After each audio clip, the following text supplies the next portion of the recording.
Différentes et complémentaires. Complémentaires dans la mesure où Amin Zawi écrit dans les deux langues ses romans, l'arabe et le français, et Salah Gemrich, c'est un fervent défenseur de la langue arabe. Il le fait à travers ses romans, mais aussi à travers ses essais. Je pense que, sans plus tarder, je vais donner la parole à Amin Zawi pour revenir sur son expérience de l'écriture et ses rapports à la langue ou bien aux langues de l'écriture. Merci. Merci Hassan. D'abord, nos excuses pour... c'est pas un retard, mais plutôt c'est plus presque une annulation. Hein? Mais معليش. Je vais parler un petit peu de mon expérience en tant qu'écrivain, romancier, et puis aussi académicien en langue arabe et en langue française. Et j'essaye aussi maintenant d'écrire en kabyle. Je commence à regarder du profond cette langue que j'aime beaucoup. Je suis dans la période ou dans le stade de la lecture en kabyle, mais pas encore pour l'écriture. Si je parle de cette langue, c'est en hommage à ma mère.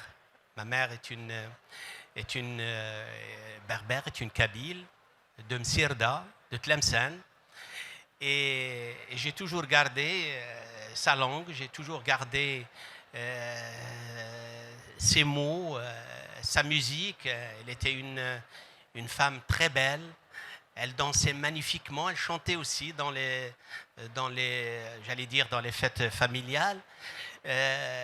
Et ce que je retiens de cette grande dame, d'abord c'est sa voix, et puis sa façon de raconter. Je suis né écrivain de ses contes. Je suis né écrivain de ma mère. Je ne suis pas un écrivain pour les autres, mais plutôt pour ma mère. Je vous parle du fond du cœur, hein, parce que maintenant, quand j'écris soit en arabe, en français, j'entends toujours la voix de ma mère qui me chuchote, qui me dit il faut changer ce mot, il faut aller vers ce personnage, il faut arrêter ici, il faut recommencer. Et vraiment, je sens, j'ai toujours sa voix. Elle est décédée en 2000, ça fait quand même 23 ans, 24 ans, mais sa voix est toujours en moi.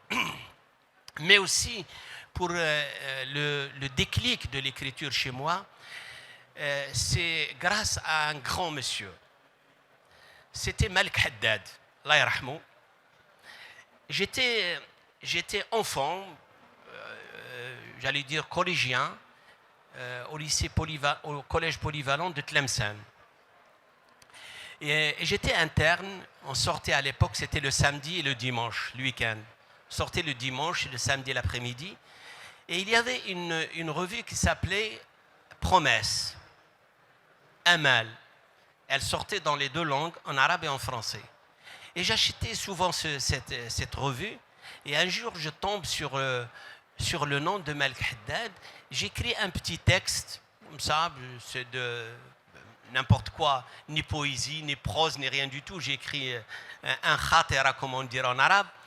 Et j'ai envoyé ce texte au ministère de la Culture, parce que la revue sortait du ministère de la Culture à l'époque. Puis, vous savez, à l'époque, une lettre, c'est une lettre.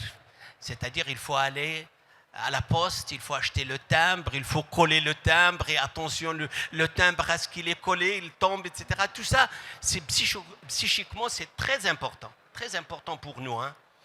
Et la lettre est partie, et puis j'ai complètement oublié. Je me suis dit, moi, un petit garçon oublié à Tlemcen, ministère de la Culture, c'est très haut. Et puis, après un mois, ou je ne sais pas quoi, un jour, c'est le secrétaire général, le surveillant général, Allah yarhamou, il s'appelait Omar Dib. C'est le cousin de Mohamed Dib. C'était un monsieur, ça fait 2 ans, là, 3 ans, c'était un monsieur vraiment qui nous surveillait, qui nous conseillait, moi, il me laissait souvent sortir le lundi et le jeudi pour chercher des livres de la bibliothèque municipale, mais il était sévère. Il arrive dans la salle d'études, et il crie « Warra hada Amin Zawi ». J'ai dit vraiment, c'est la catastrophe. Il était sévère. Et il prenait une lettre à sa main en me disant « Ah ben, tu écris des lettres pour le ministère ». Moi, j'ai dit « C'est la catastrophe ». Et vous savez, nous sommes dans les années 72-73. Et parler du ministère de la Culture, c'est quelque chose à l'époque. Hein. Après, il nous a expliqué que j'ai reçu une lettre du ministère de la Culture lui, il connaissait bien, c'était le cousin de Mohamed Dib, il connaissait bien qu'est-ce que ça veut dire Malk Haddad en tant qu'écrivain. Et il nous a expliqué que j'ai reçu, à tout le monde, c'est pas à moi, tous les copains, l'internat, que j'ai reçu une lettre de Malk Haddad. C'était une lettre que je garde toujours comme souvenir. C'était une lettre en deux petits paragraphes qui me dit « J'ai reçu votre lettre, c'est magnifique, il faut essayer de lire, je me rappelle, et puis n'arrêtez pas d'écrire, de nous envoyer vos textes, etc. » C'était une lettre d'encouragement, mais c'était d'un homme noble, un écrivain.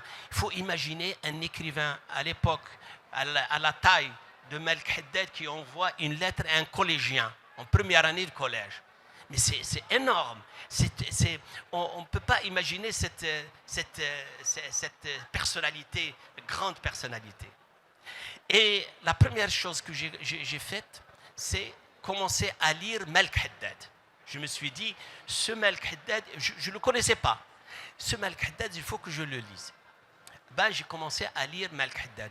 Peut-être j'ai lu tout ce qu'il a écrit Malk Haddad, et même quand j'ai fait une thèse, c'était la thèse l'idéologie coloniale et le roman national, c'était ma thèse en magistère et puis en doctorat. J'ai pris mes lectures d'enfants dans cette thèse. C'est-à-dire comment j'ai vu, dans les années 72-73, comment j'ai vu Malk Haddad en le lisant.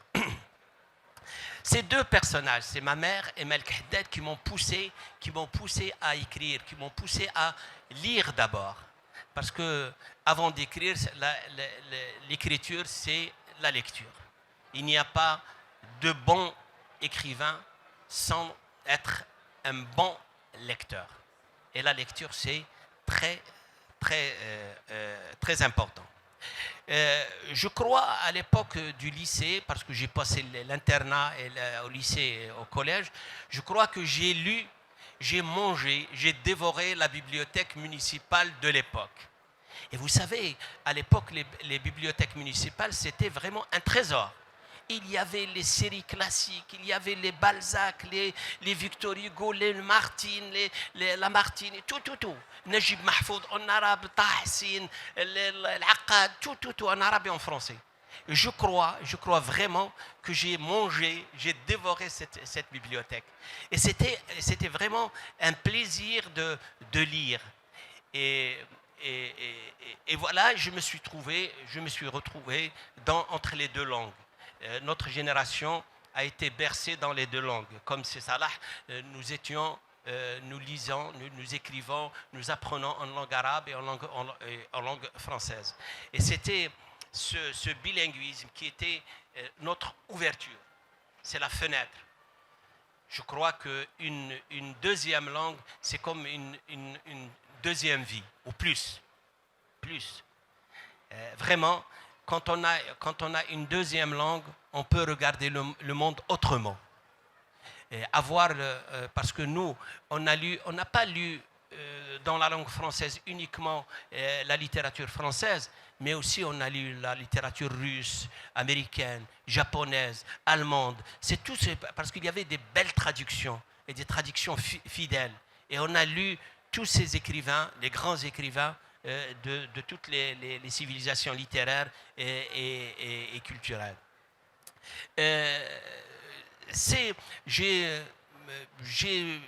J'ai produit, j'allais dire, ou j'ai écrit en français une quinzaine de romans. Le dernier, c'est Chewing-Gum. Et le premier, c'est Sommeil du Mimosa. Sommeil du Mimosa a été adapté en film par notre ami Saïd Ould Khalifa, qui l'a fait en film Le Tédania. C'est un très beau film qui est l'adaptation de Sommeil du Mimosa, mon roman. Et le dernier, c'est Chewing-Gum. Chewing-Gum, c'est un roman que je vous invite à le lire. C'est pas de la publicité, mais c'est juste pour vous dire qu'il est chez les éditions Daliman. C'est un roman sur la Deuxième Guerre mondiale.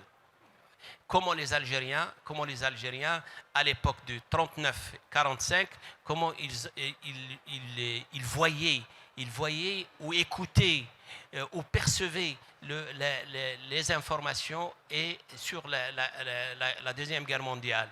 Chewing-Gum, je raconte l'histoire d'un petit village où le chewing-gum arrive. Le chewing-gum avec les Américains. Vous savez, l'opération Torche, dirigée par Eisenhower en 43, il est venu en Algérie et des militaires sont installés leur camp dans notre village, du côté de Tlemcen, et ils ont creusé, il y avait des montagnes, jusqu'à maintenant on les appelle Riran Marikan, les cavernes des Américains. Ils habitaient là-bas, et puis les grands, les aînés m'ont raconté quelques histoires, y compris l'histoire du chewing-gum, comment il est arrivé dans notre village à travers les Américains. Mais le chewing-gum, c'est juste un symbole. Les Algériens ont commencé à être conscients que le monde est plus grand que la France, plus loin que la France. Et l'autre n'est pas toujours le méchant. Les Américains, ils sont venus pour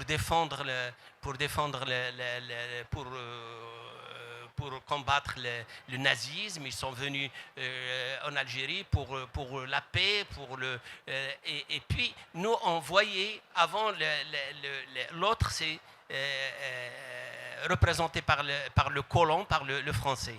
Et ça a pris une prise de conscience pour les villageois. Et surtout, il y avait dans cette région, il y avait les messalistes à l'époque.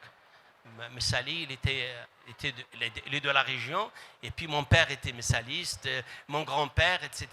Et tout le monde était dans ce mouvement de le parti du peuple, le MTLD, et puis le parti du peuple. Ils étaient dedans. Ils étaient des adhérents de ce parti.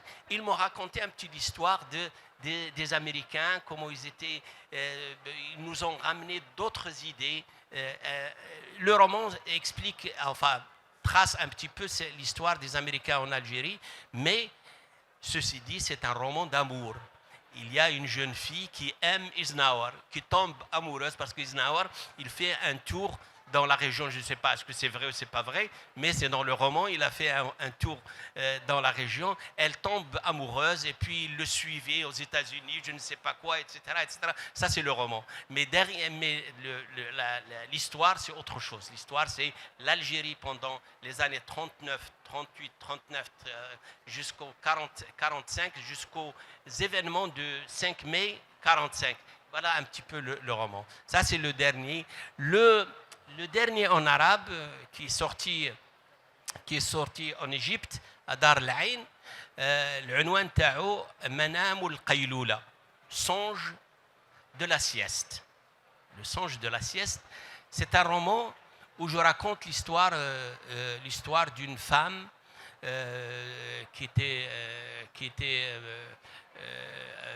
marié à quelqu'un, et puis à la Révolution, il y avait ce qu'on appelait les lâches, et puis ça sort un petit peu après la révolution, après l'indépendance. Elle se trouve son mari était un shahid, il se trouve chez sa famille, et puis avec ses enfants, il était une grande dame pendant la Révolution, et puis il se trouvait un petit peu marginalisé après la Révolution avec ses 3 enfants. Et je raconte un petit peu jusqu'aux événements de la décennie noire, comment elle a vécu avec ses enfants, ses 3 enfants qui sont malades mentaux, les 3. Voilà un petit peu, c'est un roman très dur, et c'est un roman aussi psychique, qui regarde la violence, comment regarder la violence, comment supporter la violence et comment surmonter la violence. Voilà, merci.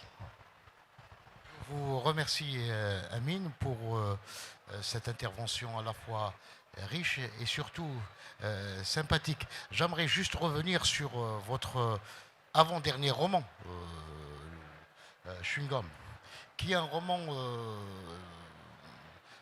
roman extraordinaire dans la mesure où il revient sur ce moment, comme vous l'avez souligné, important dans notre histoire contemporaine. Tous les militants du mouvement national, je pense aux mémoires d'Aït Ahmed par exemple, où ils avaient compris, tous ces militants avaient compris que l'opération Torche était un moment de basculement dans notre histoire.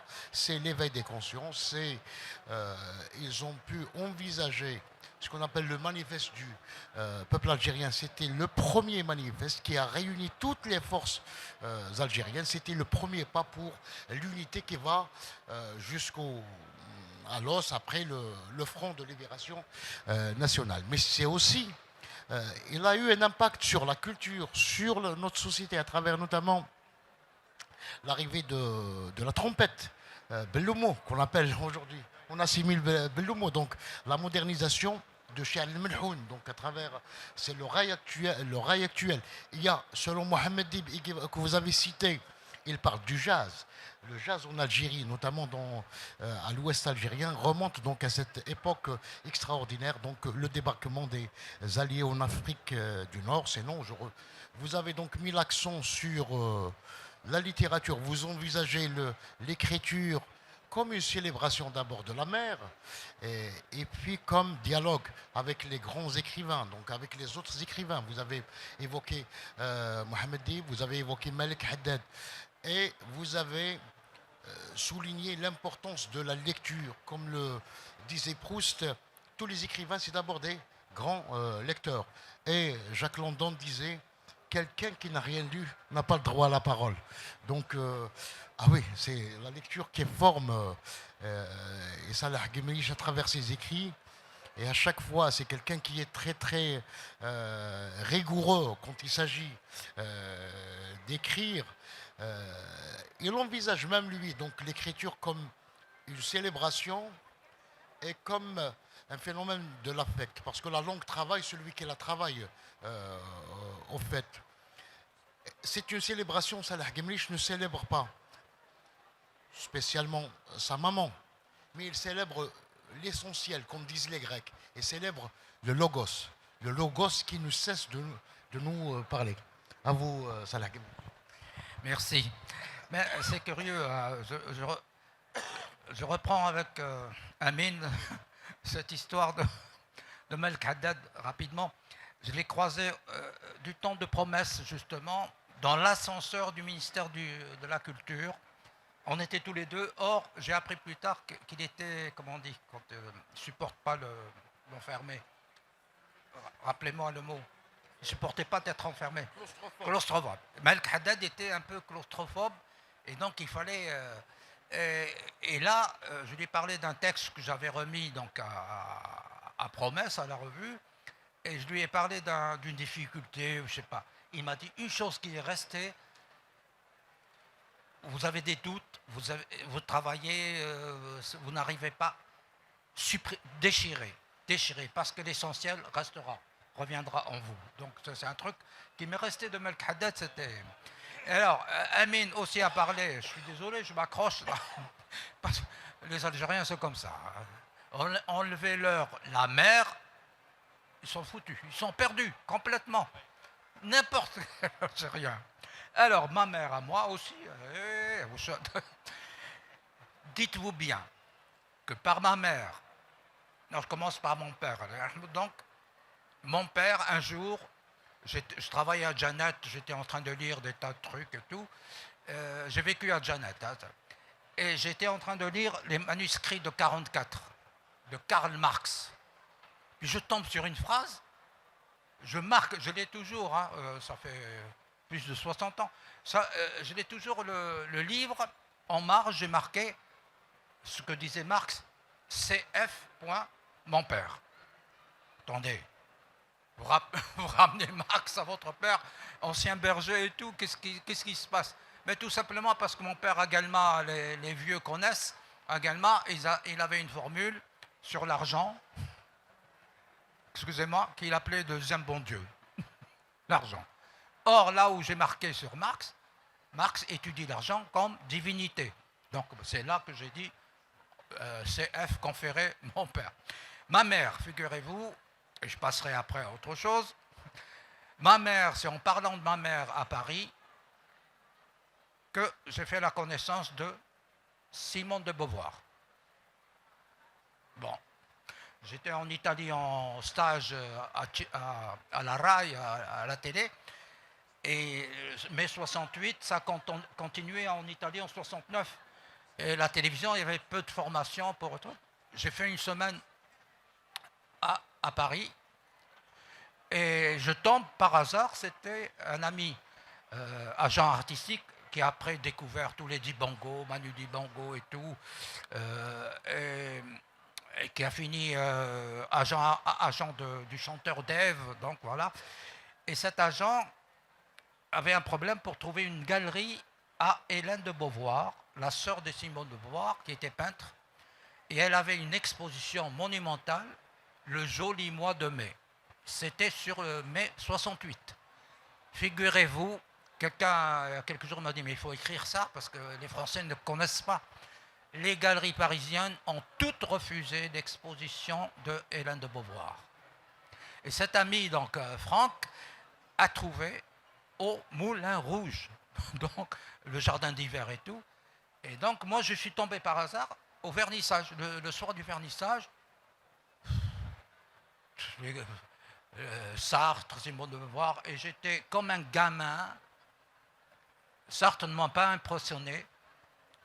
C'est Jacques Prévert qui m'avait impressionné, qui était là. Et pendant la discussion, on a parlé d'art africain et tout ça, l'art donc. Et bien sûr, c'est venu sur Baïa. Voilà, discussion sur Baïa. Et j'avoue que je ne connaissais pas vraiment, je ne pouvais pas. Je ne sais pas, jusqu'à maintenant, je parle en 70, qu'est-ce qui m'a fait sortir cette image? Je ne comprends pas. C'est sorti comme ça, pour me débiner, hein, pour zapper, pour ne pas dire que je ne connaissais rien. Non.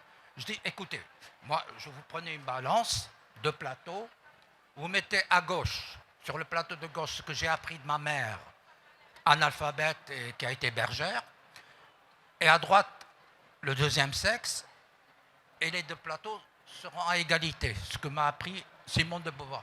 Je n'ai rien.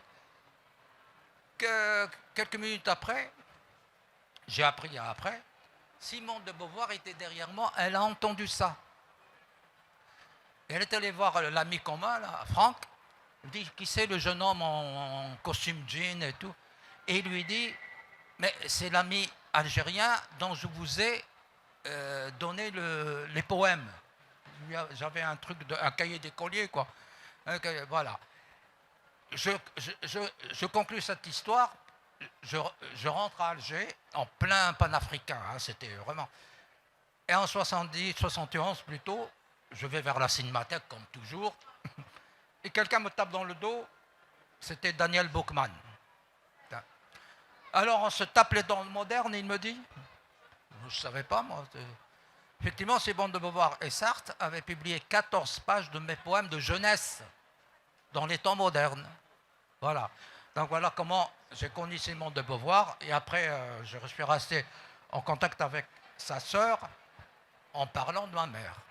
Donc, donc, pour ce qui est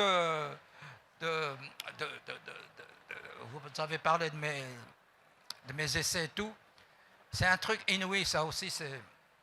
Je disais à la dame là en face, à Rana, que ça fait 10 ans que je ne suis pas bien en France à cause de la censure qui ne dit pas son nom. Hein. J'ai fait un essai qui m'a demandé 5 ans de travail. Je ne parle pas du dictionnaire des mots français d'origine arabe. Hein. 5 ans aussi. Et j'ai quelque chose à dire après sur ça. Et un essai, j'ai étudié, figurez-vous, pourquoi je suis allé, parce que j'aime bien comprendre, c'est tout, je suis curieux. J'ai étudié la Torah, j'ai lu toute la Bible, truc. Je me suis même frotté au Talmud, alors là, c'est d'une complexité, mais alors là, mais j'en suis sorti riche culturellement. J'en ai fait un essai qui s'appelle Israël et son prochain, d'après la Bible, mais d'après aussi des auteurs juifs, depuis Lévinas et trucs jusqu'à Fingate Court. Je les ai tous. Je le fais lire à un ami, presque d'enfance, enfin juif de Constantine, il était un grand rédacteur en chef à Libération, et après, il était correspondant de Libé pour sa retraite à Jérusalem.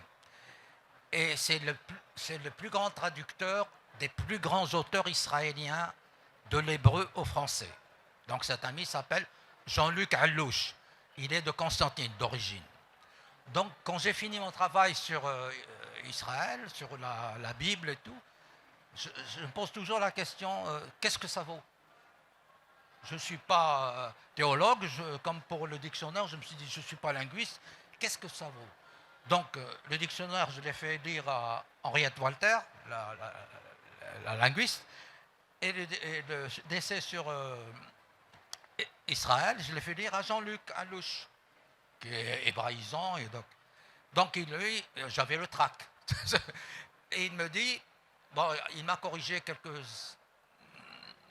des nuances sur le Talmud, justement, et c'est tout. Il m'a dit, écoute, c'est publiable, même si je ne suis pas d'accord avec tout, mais c'est publiable. Mais il conclut, et voilà, mon cher Saleh, tu as écouté bien, parce que la vérité est là. Mon cher Saleh, tu as plus de chances de trouver un éditeur en Israël qu'en France. Voilà, je n'ai pas voulu lui dire, parce que ça coûte cher, de le traduire en hébreu, mais bon, c'est... Merci Salah Gemlich. Vous avez également, comme Amin Zawi, évoqué votre expérience de l'écriture. Vous avez commencé dans cette extraordinaire revue, la revue de Jean-Paul, Les temps modernes de Jean-Paul Sartre. On rappelle tout le soutien qu'a eu cette revue, Jean-Paul Sartre, à la lutte des Algériens pour leur indépendance. Vous avez évoqué également le rapport à la mer. La mer, elle est toujours là pour tous les écrivains.